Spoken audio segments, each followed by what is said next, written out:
Some people don't lose their lives in one sudden moment. They lose them slowly. Piece by piece. Smile by smile. Through people they trusted. This is not a story about crime. It's a story about friendship. And how the wrong friends can quietly destroy a good life. Daniel grew up ordinary. Not poor enough to beg, not rich enough to dream big. His father died when he was young, and from that day, silence became part of the house. His mother worked long hours and spoke less with every passing year. Daniel learned to survive without attention, without guidance, without anyone asking how he felt. He wasn't lazy. He wasn't reckless. He wasn't stupid. He was just lonely. And loneliness has a dangerous weakness. It welcomes anyone who knocks. That was how they entered his life. Kenny was confident, always laughing, always dressed better than his situation. Rico was sharp, quick with words, always talking about connections and opportunities. Smalls barely spoke, but his eyes missed nothing. They were older than Daniel, and that made their approval feel important. They called him brother. They laughed at his jokes, defended him in public, and made him feel chosen. For the first time in years, Daniel felt like he belonged somewhere. He didn't ask why they suddenly cared. Lonely people rarely question kindness.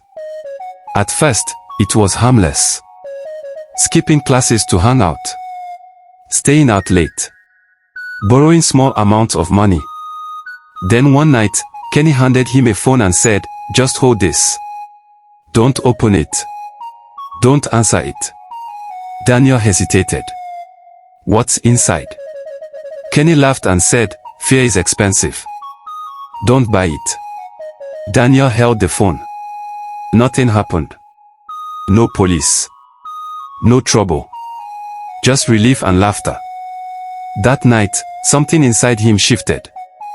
Not because he did something terrible, but because he learned how easy it was to cross a line and survive. That's how it starts. Holding phones became delivering envelopes. Delivering envelopes became moving packages.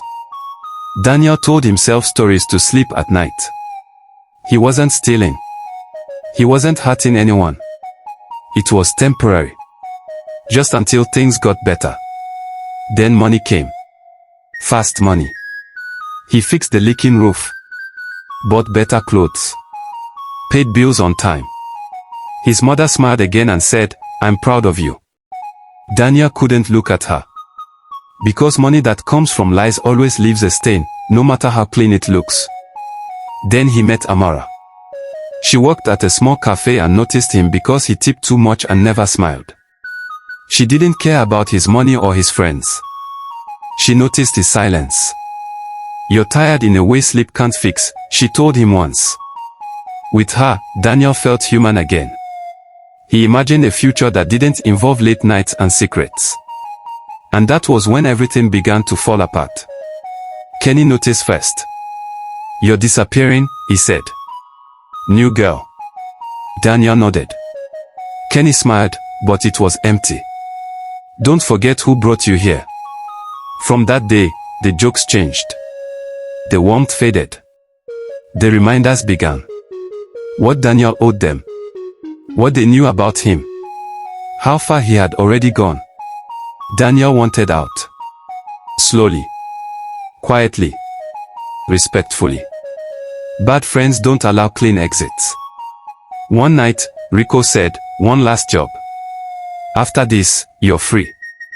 Daniel hesitated. Amara begged him not to go. She said she had a bad feeling. Daniel kissed her forehead and promised he'd be back. He wasn't. Sirens filled the air. Shouting. Chaos. Kenny and Rico vanished into the night. Daniel ran straight into flashing lights. He dropped to his knees, not because he was guilty, but because he finally understood. In court, Daniel waited for help that never came. No friends. No lawyer from connections. No answered calls. His mother cried silently. Kenny sent one message, "Stay strong. We'll fix this." They never did. Daniel was sentenced to 5 years. prison didn't break him. Realizing he was disposable did. Amora visited at first. Then less. Then not at all. Life moved on, as it always does. When Daniel finally came home, freedom didn't feel free. His mother was older and weaker. Jobs asked questions he couldn't answer. People looked at him differently. He searched for his friends and found rumors instead. They were successful. Untouched. Living well. One evening, Smalls appeared. "I tried to warn you," he said quietly. Daniel laughed bitterly. "You never spoke." "That was the warning," Smalls replied, handing him an envelope. Inside was proof. Messages. Statements. Everything showing how Kenny and Rico blamed everything on Daniel to save themselves. Daniel didn't cry. He just accepted it. He worked small jobs. Took care of his mother until she passed quietly one night. Then he lived alone with memories that never slept. Sometimes he passed groups of young men laughing loudly and wanted to scream, "Choose better." But wisdom learned too late becomes silence.